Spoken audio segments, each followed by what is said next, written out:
on behalf of our Native American tribes, and what I've also been doing in terms of some of the insular affair issues dealing with our territories. For the Judiciary Committee, I'm on the Subcommittee for Constitution and Limited Government, and then I'm also on the Committee for Regulatory Reform. I've also been appointed as the only freshman to the Select Committee on the Weaponization of the Federal Government.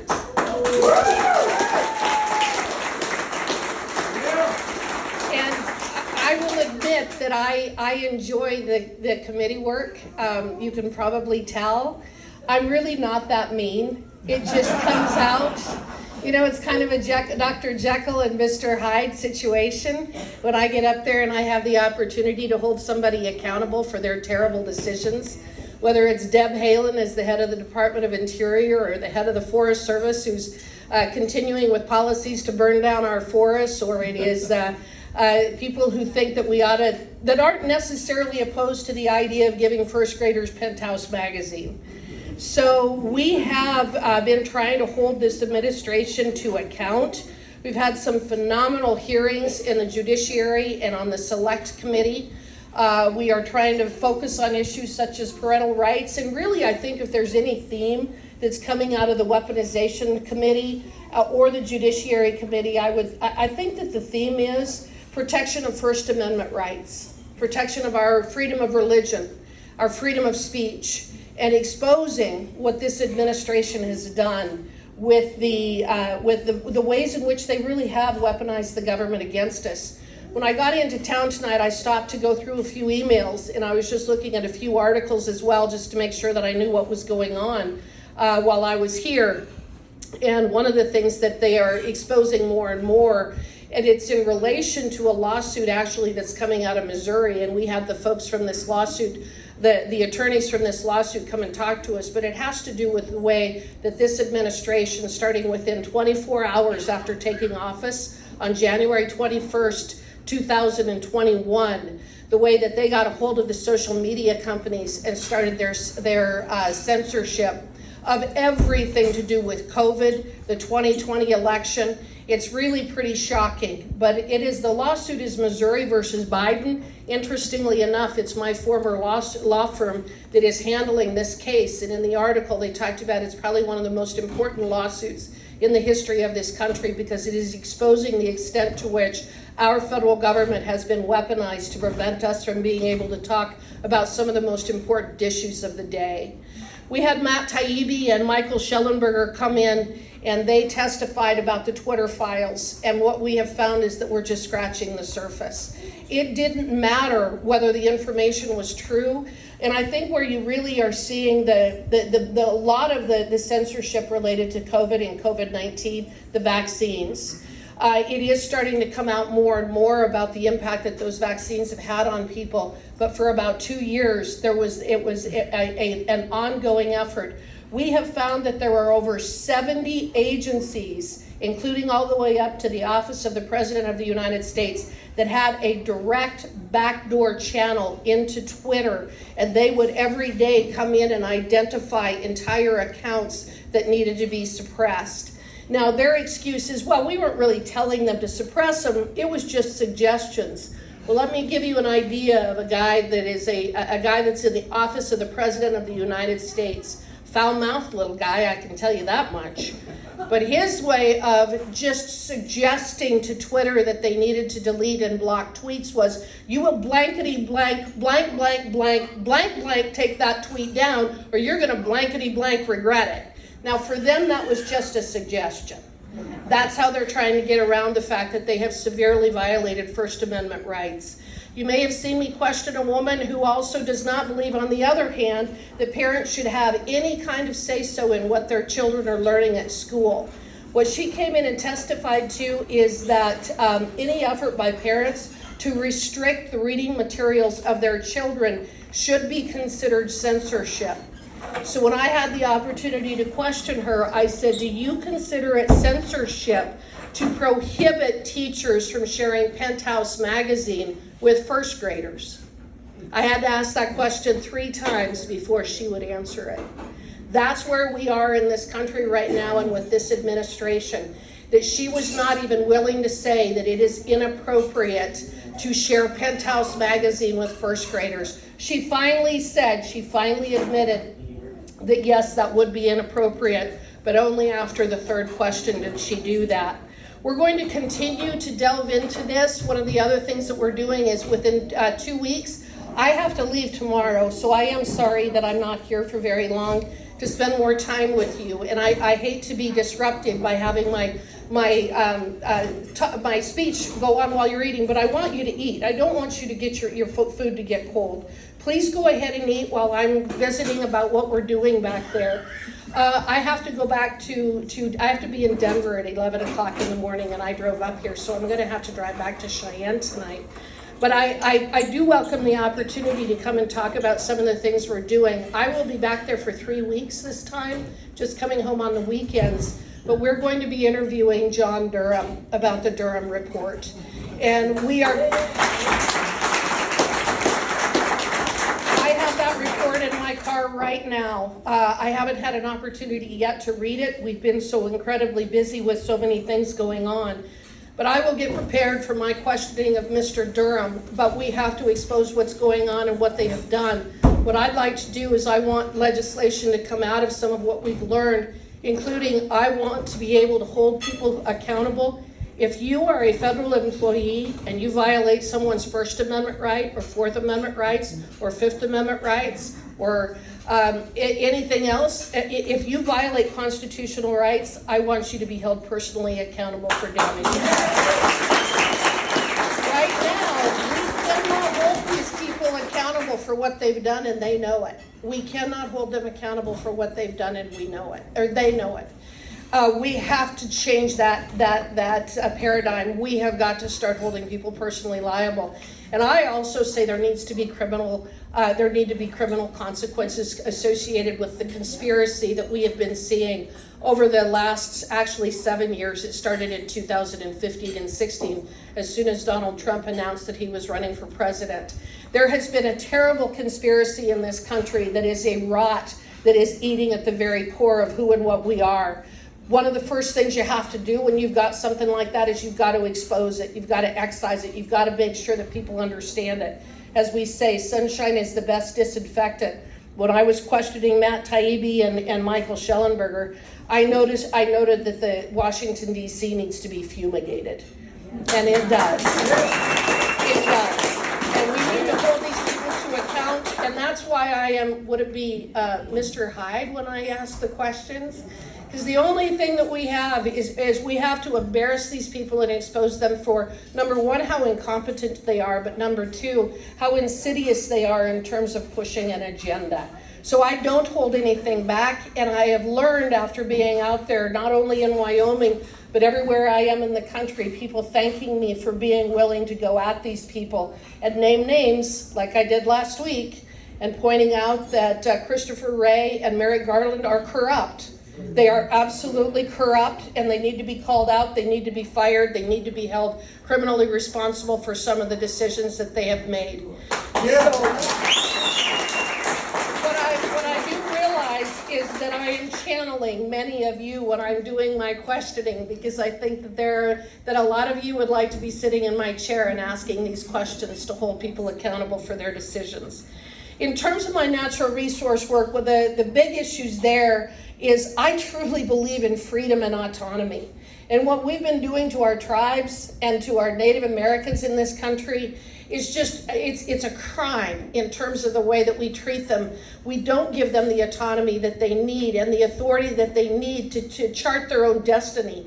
They're citizens of this country. They have exactly the same freedoms that we do, but because there's so much money with the BIA and the Department of Interior, it's in their best interest. It's in the bureaucrats' best interest to keep these people in abject poverty.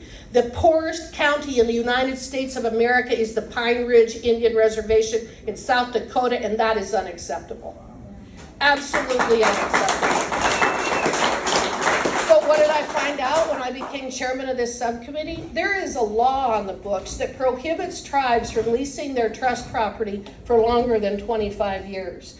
Well, how in the heck are you ever going to have any kind of infrastructure or economic development? You can't sell the land, it's trust property, but you can't bring in gas stations or convenience stores or clothing stores or distilleries or anything else, because there's this stupid law on the books that prevents them from being able to lease their property for more than 25 years. So with the help of Ken Degenfelder, who is absolutely fabulous to work with, we introduced a bill to change that so that they can lease their property for 99 years. I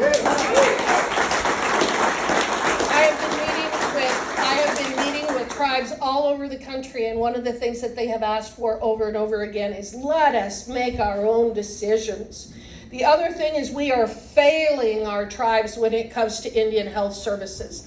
The medical and dental services that we provide to our tribal members isn't even subpar. It's terrible. And it is because, again, it is controlled by Washington, D.C., and it needs to change. So we held a hearing, and we brought in 4 tribal members from around the country, 4 women. They came in and they testified for the challenges that they have in providing services to their members. And you want to know who didn't show up? The head of Indian Health Services, the person appointed by Joe Biden to run that office. We had an empty chair for her. When she did come last month and ask for money, I made it very clear to her that we were not very pleased that she was not at that hearing, that she failed us when she did not show up to hear what those incredible women had to say about what they're doing. So those are some of the bills that I'm dealing with there. As far as my insular affairs activities, obviously China with its BRI initiative, its Belt and Road initiative, they're trying to really move in on our territories in the South Pacific Islands that we have special relationships with. So I am going to be going down, we don't know for sure where, the Marshall Islands, maybe American Samoa, Guam, I'm not quite sure yet, but we're going to be going down there and holding some hearings in August to try to address and push back against the Chinese influence as they attempt to take those islands.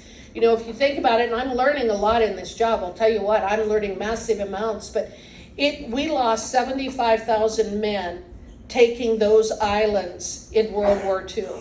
Those islands are absolutely strategic for the benefit of the United States of America, and it is imperative that we not allow China to get any kind of a foothold there. So we will be going and doing some additional work on those issues.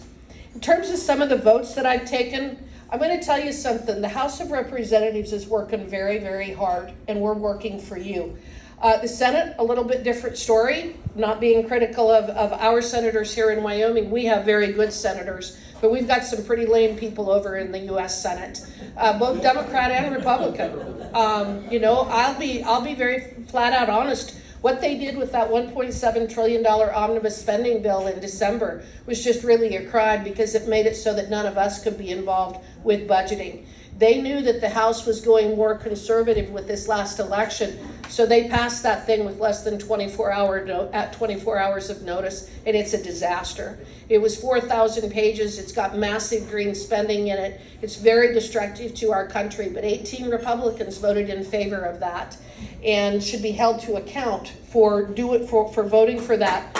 But the House, we are passing some very good legislation. We passed H.R. 1, which is our energy security bill. And I have found that in Congress, your first 10 bills, the first 10 bills that are passed are your premier, your preeminent bills that kind of set forth what the priority of the body is.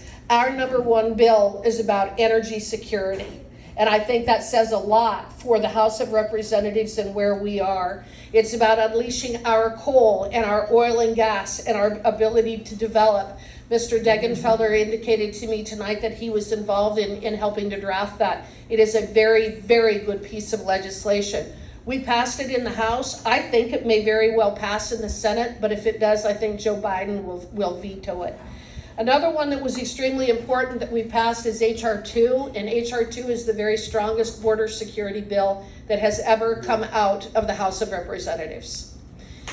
Now, one of the things that the Democrats always do is they always try to tie border security and immigration together. We have refused to do that.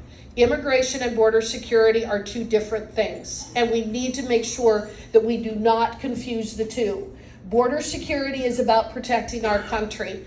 I went to Yuma in February and we had field hearings, and I'm going to tell you it's even worse than you know, because it was a lot worse than I expected. We went down there, we went to the border at about 1 o'clock in the morning, 12:30 or 1 o'clock in the morning. And that's when a lot of the border crossers are coming across, but they weren't that night because we had, quite a few vehicles. We saw a school bus on the Mexican side of the border, and they were just waiting there until we left.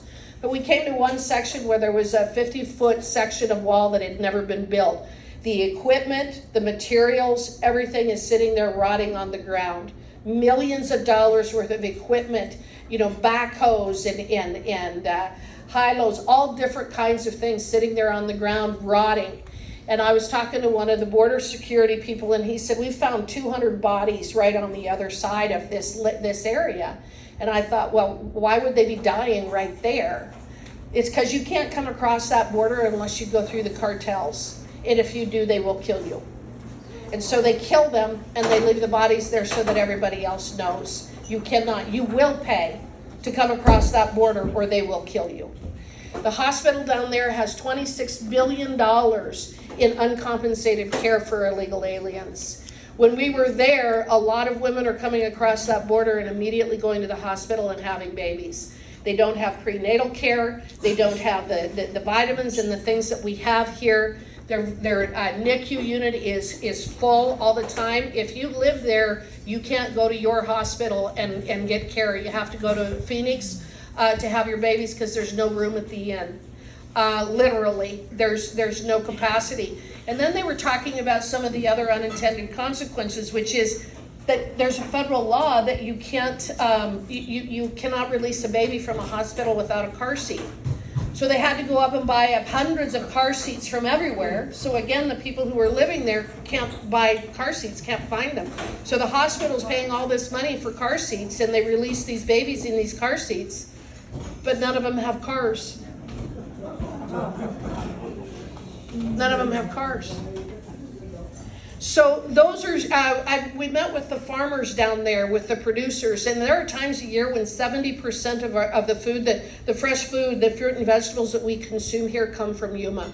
Phenomenal irrigation system down there. I wanted to go spend a lot of time touring the farms and the irrigation system. I wasn't allowed to do that, but one of the things that the producers told us is that they're actually overseen by the FDA, not the USDA, because it's food for human consumption. And there is a rule on the books that if there is a footprint in your field, they have to destroy everything within a 5-foot radius. Well, think about people. All of those fields are right up to the border. You drive right up across those fields, and everybody's walking through. They have millions of dollars in losses of food that has had to be destroyed because of the influx in the illegal aliens that are coming in. We have lost operational control of our border, no matter what anybody tells you. We have over 10 times the population of Wyoming that has crossed that border in the last 2 years, and it's only getting worse. H.R. 2, again, is a very good bill. I don't know if the Senate will take that up or not, but I will tell you that we're going to continue to pound that drum, because I'll tell you something else. It's one of the most inhumane things I've ever seen in my life. They're not being humane. They're not being caring. They're not just bringing in the poor of the world and we're going to take care of them. They're displacing massive amounts of people. We have one of the highest homelessness problems in this country, in the history of our country. They pointed out the rape tree. They do pay with their bodies. And one of the things that they have to do is when they come in, they have a price sheet. The cartels have a price sheet depending on where you're from, but you don't pay in cash. You pay partially in cash, and you pay partially by being a slave to them, and you become a drug runner or you get involved in human or sex trafficking here in the United States in order to pay off your debt to the cartels. This isn't humane, it is sick, and it's going to have very serious consequences in addition to what we're already seeing with increased crime, but also just the fentanyl, over 120,000 deaths in just the last year. That's something we've done. We're going to continue to work on that in the Judiciary Committee, especially. We're going to continue fighting that and exposing We also did H.R. 5, which is the Parents' Bill of Rights. And we have brought in parents to testify about how they've been targeted by this administration. The Parents' Bill of Rights is very simple. First of all, I think this is a state issue. But as long as the Federal Department of Education is going to bastardize Title IX and attempt to use Title IX as a mechanism to impose radical gender ideology, we don't have any choice but to fight back. But we also need our legislators right here in Wyoming to stand up and protect the people in Wyoming. I want to take power out of Washington, D.C., but if we're going to do that, we need to make sure that the people here in Wyoming are protecting us from a lot of the things that we're seeing. And one of them has got to be challenging this radical gender ideology stuff and what they're doing to our kids. They're driving kids crazy, and it is really a level of sickness like I've never seen before. But the Parents' Bill of Rights is that it puts parents, not bureaucrats, back in charge of the children's education, provides for transparency and accountability. It provides to let parents know what's being taught in schools, the right to see school budgets and spending reports, protection of children's privacy, and the right to be updated on any violent activities at the child's school. What I can't figure out is why we have to pass a bill that says that. That to me is what's crazy, is that we even have to pass a bill to say those things. So anyway, we've done some other work as well. We're pushing back hard against China. I've been involved with trying to block China from owning real property in this country. But again, our state legislature needs to take that issue up. And we in the state of Wyoming need to prohibit China or related companies from purchasing land in the state of Wyoming. It's important that that go through here. Stop Joe Biden from raiding our Strategic Petroleum Reserve. The SPR is at the lowest it's been since the 1980s. What a lot of people don't realize is that's when they were filling it, which is why it was that low in the 1980s. It takes 9 years to fill our SPR. He was selling the oil to China. So we passed a bill to block him from selling our SPR oil to China. We also have done quite a few other things. One of the big issues that I've worked on is delisting of the grizzly bear in the state of Wyoming.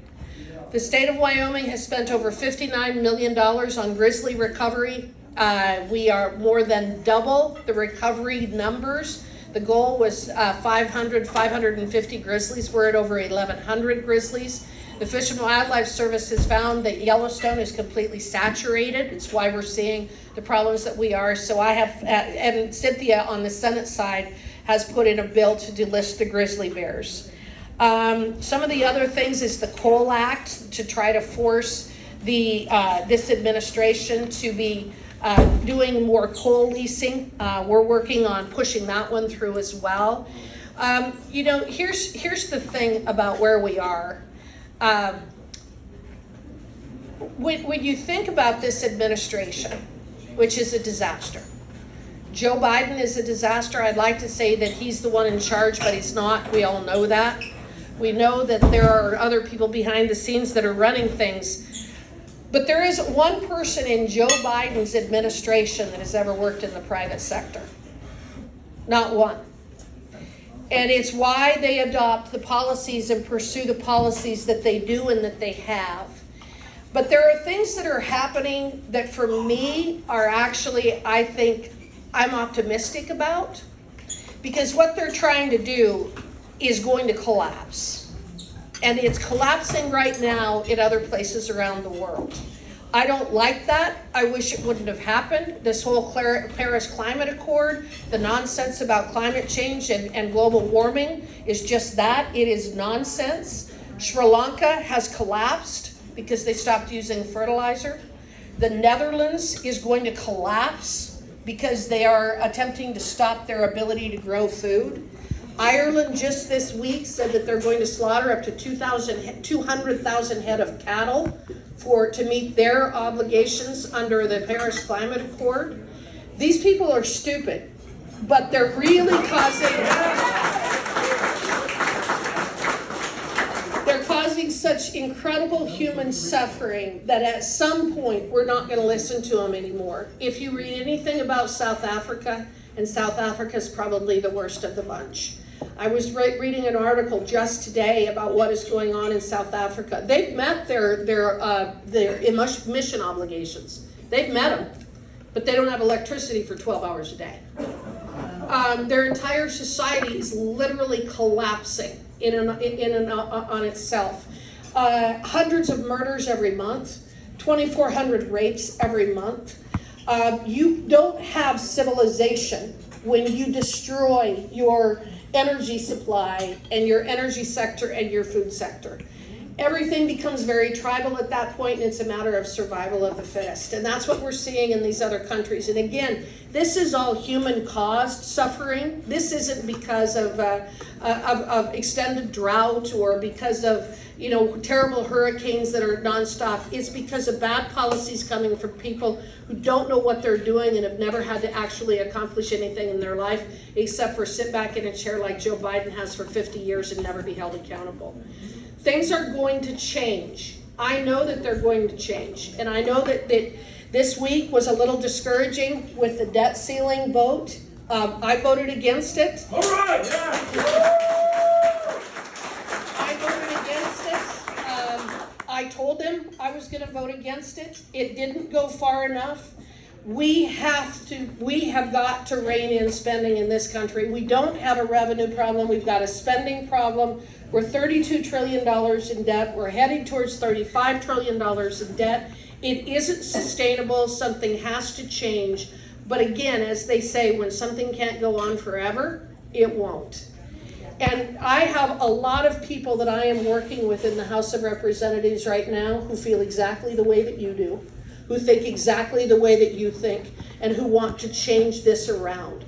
There were 70 some of us that voted against that bill, some Republicans, and then there were Democrats as well. But you know who a lot of those were? They were a lot of veterans. They were a lot of veterans saying that the leadership, the military leadership in this country is going down the wrong road, and they're impacting our ability to actually protect this country. Don't keep shoveling money to them when they're doing the policies that they are. So again, we're having a different dialogue, and the other thing is that we will be doing our 12 appropriations bills this year. We will be doing our 12 appropriations bills, and I'm going to tell you that we are not going to be rewarding these agencies for some of the behavior, such as the FBI, some of the behavior that they have engaged in. The FBI wants $500 million for a new headquarters. Jim Jordan has said over our dead body, no, we're cutting it out of the appropriations. You're not getting it. We don't care what you work in. With what you have done, the way that the FBI is broken, and the FBI is broken, and it's broken because the leadership is corrupt. They are corrupt, and they have infiltrated so many different layers. There are some good FBI agents. I'm not trying to paint all of them, but until we fundamentally change the way that the FBI operates, we have to shut them down. The other thing we need to do is we need to go after the FISA court. And this year is the reauthorization for Section 702. Section 702 is what they used to spy on the Trump administration. Section 702 is what they used for all of the Russia collusion stuff. All of that was 702, and we have made clear to the FBI and to the Department of Justice, we're not reauthorizing Section 702. The Republicans will block that. We are going to fight with everything we have to not reauthorize 702. That doesn't mean the FISA court goes away, but it does mean that they cannot be spying on us and do secret, well, they don't even have the search warrants, the way that they operate that court. So we're going to be changing the way that is done. I want to say some things about, I know it can be discouraging, and I know that several of you have voiced that opinion tonight, and it can be discouraging being back there too. That vote on Wednesday night was a tough vote.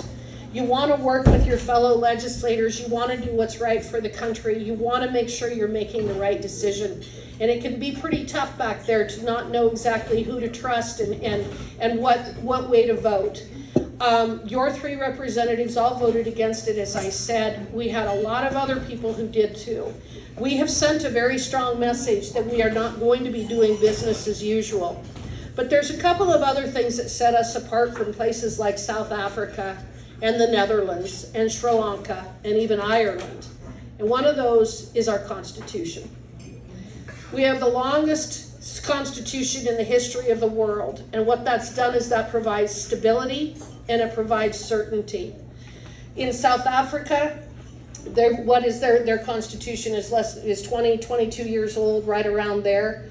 And every day they're changing the laws and changing the way that they do business because they don't adhere to their own laws. They don't have any North Star. And it's the same with a lot of these other countries. But the gentleman who did the prayer this evening alluded to it. He talked about it. We have natural rights. Our rights come from God. They don't come from the government.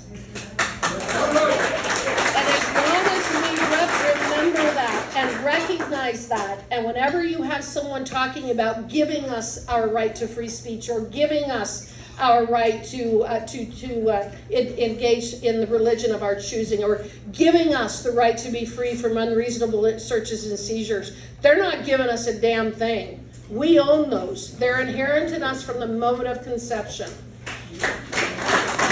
There is no other country on earth that believes that. There's no other country on earth that has that as its foundation. It's going to be very difficult. They're trying to wreck things. I'm not going to sugarcoat it. They're trying to break it. They're trying to break our country, but they're not going to get it done because there are people like you and there are a lot of people like me who are going to fight with everything we have to make sure that it doesn't happen. And look what has just happened in the last month. Look what happened with Bud Light. Look what happened with Target. We're fighting back. We're fighting back. We're not going to let them take our children. We're not going to let them destroy our families. We're not going to allow them to destroy our communities. We're not going to allow them to destroy our states. And there's something else that we need to do, and that is we need to be talking truth to power. And I don't care who it is. I was with Bill Gates just a couple weeks ago. And when I had an opportunity to address him, I looked him in the eye and I said, energy poverty is immoral.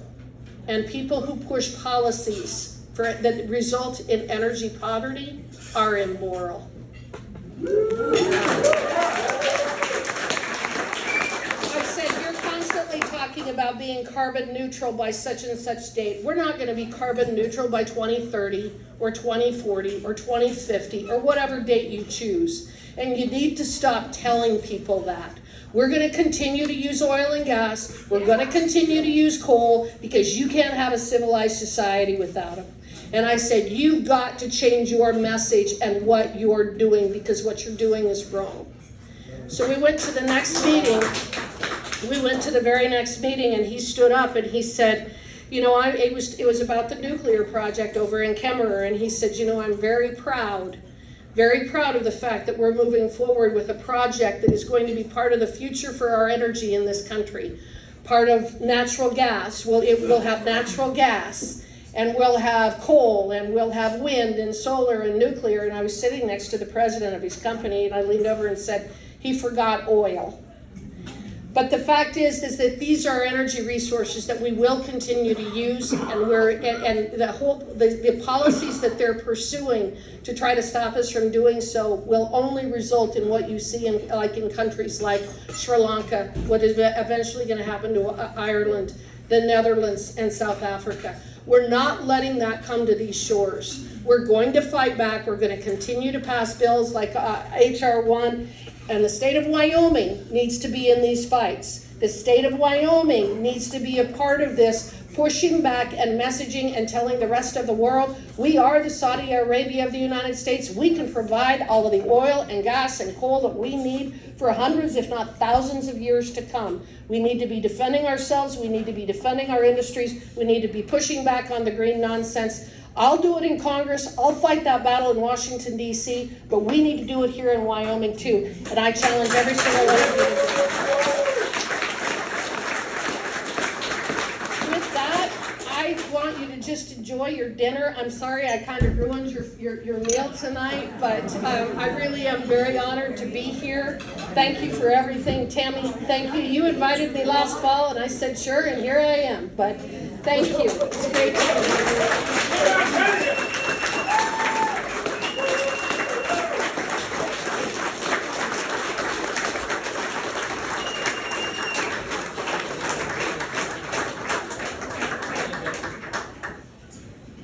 Okay, I do want to take a little break at this time, so if any of you need to use the restroom, we can take a look at the auction items. So we'll take a little 5-ish, 6-7 minute break.